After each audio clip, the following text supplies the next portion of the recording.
Good afternoon, this is R.P.Radford with 50 Years of Chess. I have an opponent for you, Mr. Nathan Goldberg. I played him in the Bristol Winter Championships on the 6th of December 2009. Mr. Goldberg's rating at that time was around 1788 and I was about 1833. He was playing white and he opened with c4.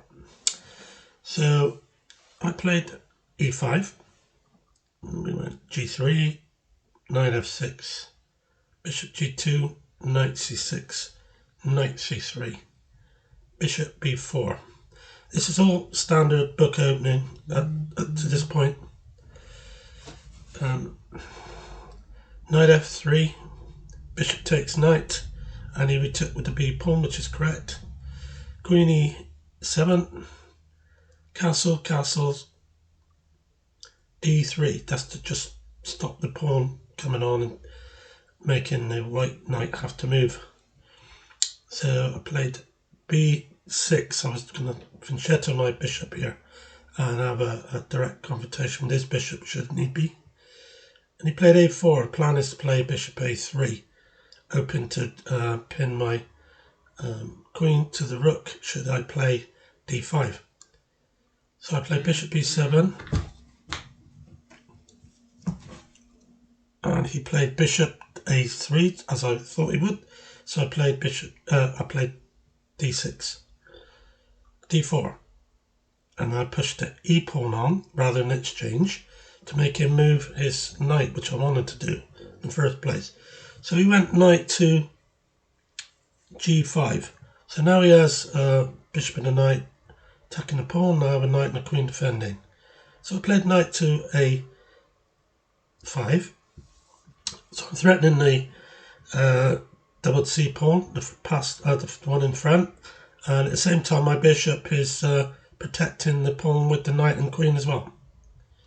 So he pushed the c pawn on, and I took with the e pawn. He took with the e pawn, and now I moved the queen up out of the way of this pawn, because if he pushed it on attacking the bishop, he'd have 3 attack at my queen, and then he could play pawn takes bishop afterwards. So I played queen up to e5, and that means I'm hitting his pawn on c3, and I'm also attacking the knight as well. So it's a dual attack. So he played queen c1, and that settled that matter where he could protect both at the same time. So I came in with the knight to c4, really penetrating his position here now with that knight. And it's no way of him taking it either at the moment. So I thought he'd move his bishop away, but I miscalculated because he played c6, which is a really good move, because now I either take the knight with the bishop, he takes my bishop with a pawn, and then I can try and recapture that pawn after, or I just take the pawn and let him have the exchange, which I decided I would do, because I really wanted to keep this bishop on the board, because it's facing his bishop, so it's a good attacking piece. Takes bishop. I always say, well, if you lose a rook, then you've always got another. That's why you've got 2, in case you lose one. So rook from f to d1. So now it's getting to the point where we're going to find out what's what. So I played the bishop into d5.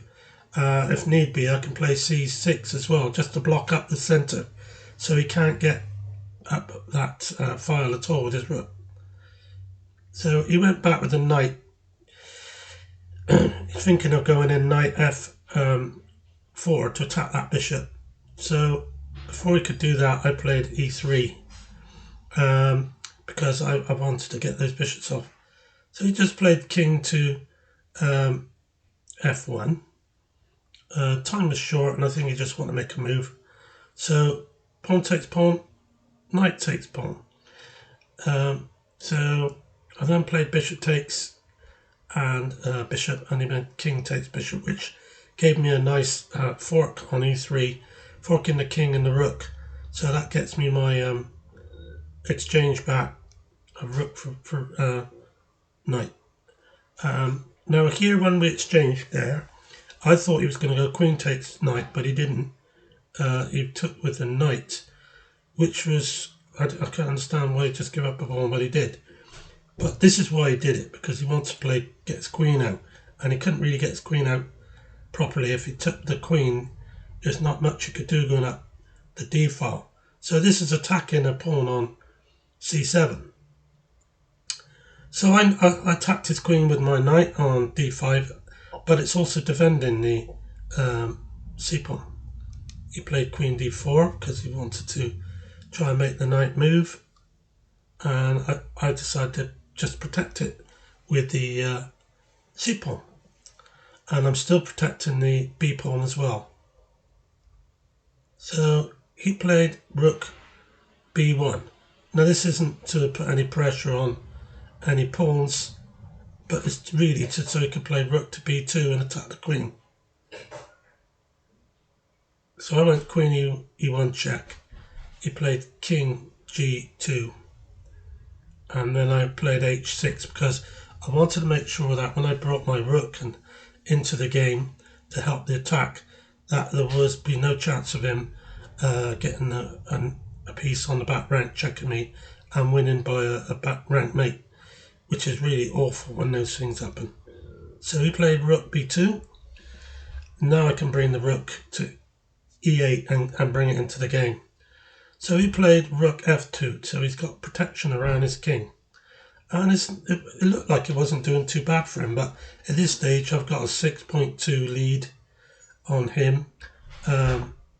If you look at the bar on the side of the board, right on the edge of the right hand side of the board, you'll see that where that red line is, black has gone really down into his position, and he's only got a little bit at the bottom there, and I have all the rest with black. So I've got an overwhelming position with a 6.2 disadvantage to white here. So I went back to queen e4 to swap off queens, which I did, and I took the queen, then he played rook to d2 to protect the knight. So I took the a pawn. He brought the king up to f3, but he's too far away to be able to help save this pawn. So I played rook c4, and he can go rook d3, but the moment he does that, I can push with a5, and I'm starting to push for pass pawn, and it's going to be very difficult for him to do anything then. So he decided that was enough. He didn't want to play on. So thanks for watching. I hope you enjoyed this game, and I'm glad to have shown you it, and I hope you maybe got something from it. So thanks very much for watching, and thank you to a new subscriber, Jive Cat the Magnificent, as he calls himself, or she, who lives very near where I live, actually, in and around Bristol. And I'll just say, yeah, thanks for subscribing, my friend, and it's been really good talking to you. Thanks to everyone who's been subscribing and watching these videos. We've had over 3,000 views now since it began, so it's going well. Thanks very much. Thank you.